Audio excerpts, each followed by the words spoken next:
Good evening, world, and welcome to Haunting Season. Today, you get a brand new story written by me, but read by somebody different. It's going to be read by Callan of SlappedHam, a YouTube channel that, despite what you may think, is not about cooking pork. It's actually about the scariest stuff on the internet all put into one place. So it's got unexplained videos, scary photos, paranormal mysteries, monsters, cryptids, time travelers, ghost photos. It's everything creepy you could ever want out of a YouTube channel hosted by this guy named Callan. He's a friend of mine through YouTube, and we decided to do a voiceover swap. So I'm going to be voicing over one of his videos on youtube.com/SlappedHam, and he is going to be voicing over this story that I'm really proud of and excited to present to you. It's called The Blur of Burning Eyes. Enjoy.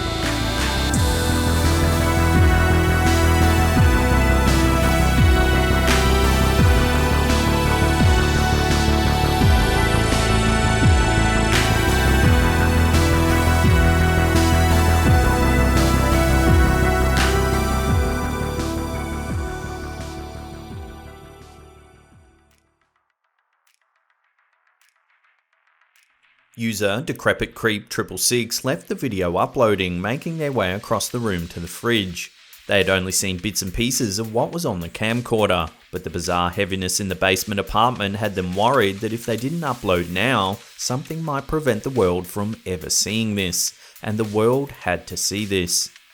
With these older camcorders, the video uploads to the system in real time while playing back the tape. It was old tech, but the old tech was usually what was able to capture these things.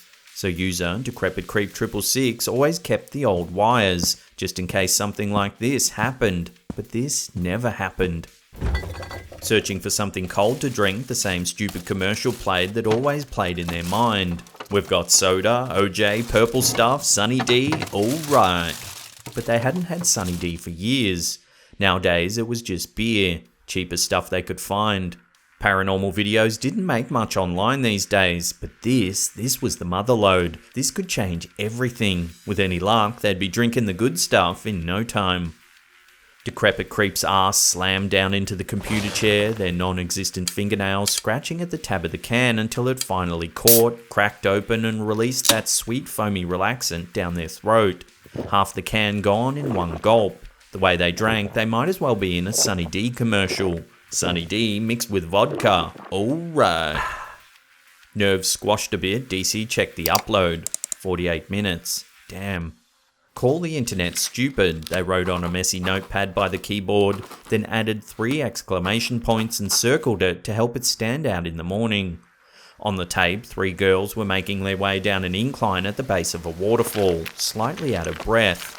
One girl, the leader it seems, tells the rest to hurry. They don't want the boys knowing where the entrance is. 47 minutes to go. The beer finished. The first one always went quick. They snagged another from the cold beer storage machine, slammed back into the seat, and scribbled "buy food," and connected a half circle around it, like a little deck out the back of the house that Call Internet Stupid built. They added a comma. No reason to call anyone stupid, not tonight. Only good energy tonight, because tonight DC won the paranormal lottery. Still 47 minutes to go. Why do computers always lie? And why the hell do machines that are literally built for things like keeping time, making estimates and calculations, why, when it always comes to video and copying over data, can it never get it freaking right? Oh nice, 46 minutes. On the tape, the girls were making their way around the back of the waterfall. If this were a horror movie, the tension would be really high. But DC already knew nobody slipped on the rocks. No one would be tumbling into the hungry mouth at the base of the falls. There was a much hungrier thing waiting inside. You know, speaking of food, if DC ordered a pizza, there would be food, and they would probably have a slice or two before this finished uploading anyway. The call was made, which successfully killed about 5 minutes. Would have killed 3 normally, but the pizza guy was really on one tonight. A real salesman. Upsold user Decrepit Creep 666 to some garlic knots, a salad, chicken wings and a second pizza. All for the low price of way too much tip and a delivery fee. They scribbled "buy food" off the pad. This would do. DC 666 was only £120. It would last maybe until payday. 40 minutes. The girls still navigating the rocks, trying to quickly and safely slip out of sight before the boys caught up. Maybe a shower. DC went to work on their boots, which could easily kill 2 minutes, maybe 3. These honkers had some lift and laced up to the shin. But DC was short and needed the height when it came to being taken seriously. The lift was subtle, no goth vibes here, but in the world of black and white, big tall men and small petite women, it could be difficult to hold your own without making yourself a little bit closer to eye level. DC always prided themselves on being somewhere in the undefinable middle, a middle finger to the structure of men versus women. This world is so broken. 37 minutes.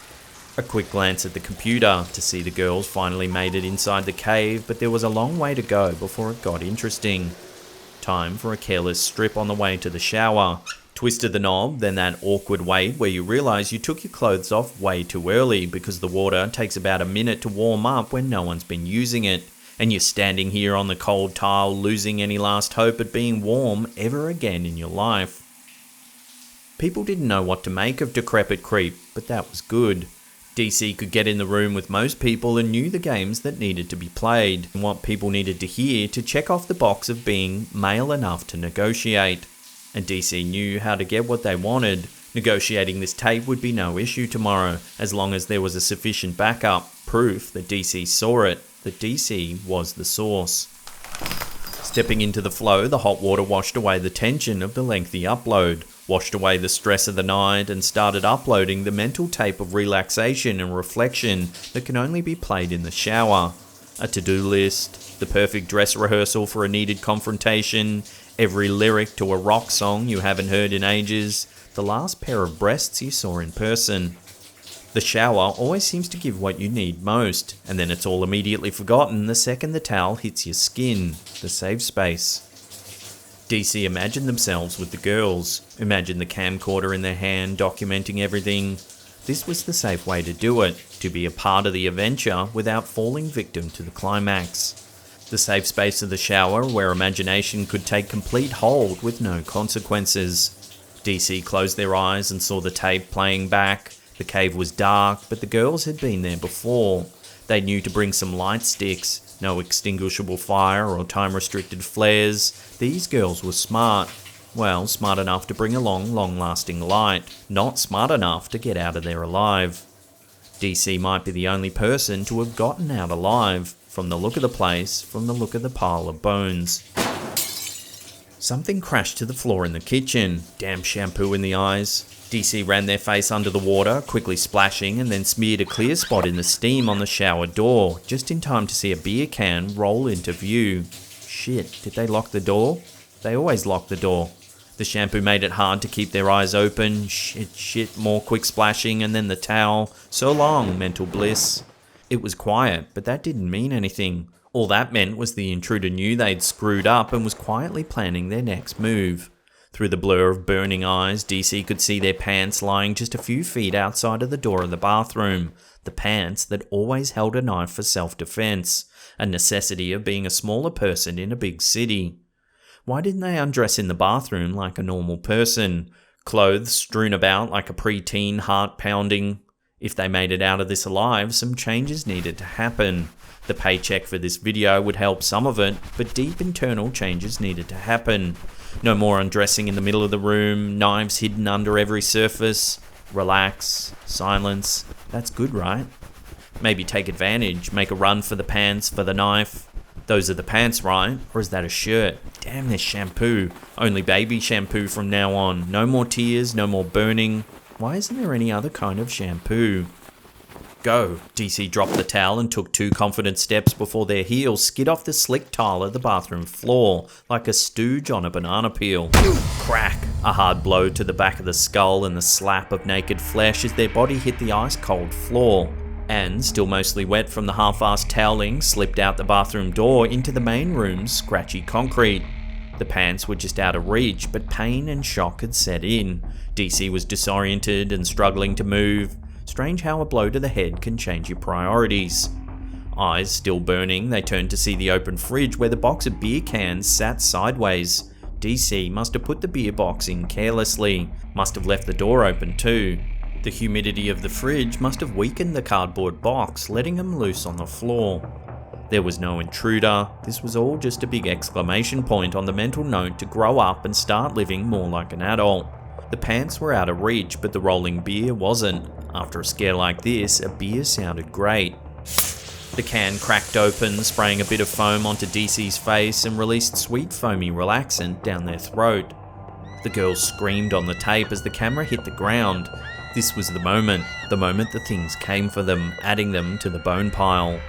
DC didn't feel that bad because it was long over by the time they found the tape in that cave. Nothing to do but watch.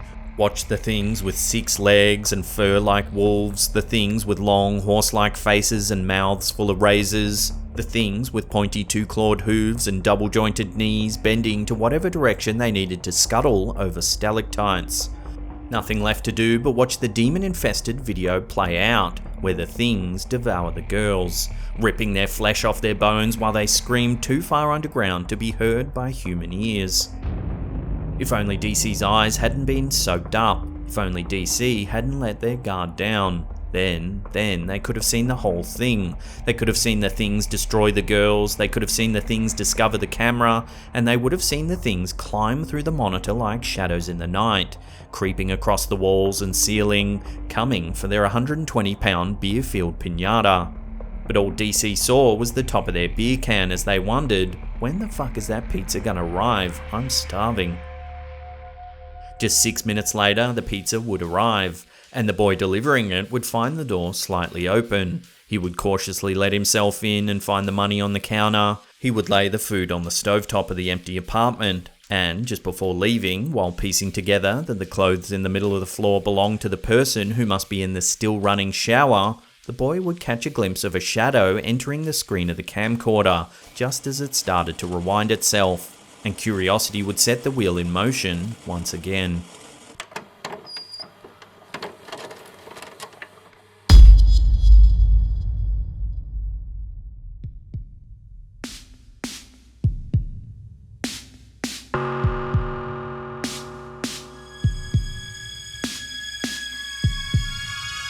Thanks so much for watching. I hope you enjoyed the story. I think it turned out really cool, and it was nice to hear somebody else reading a story for once.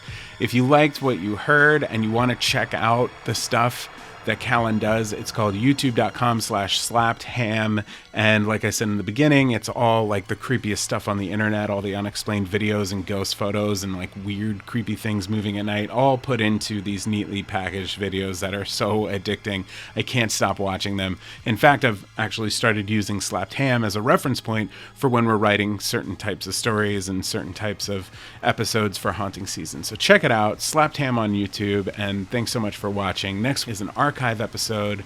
I hope you enjoy.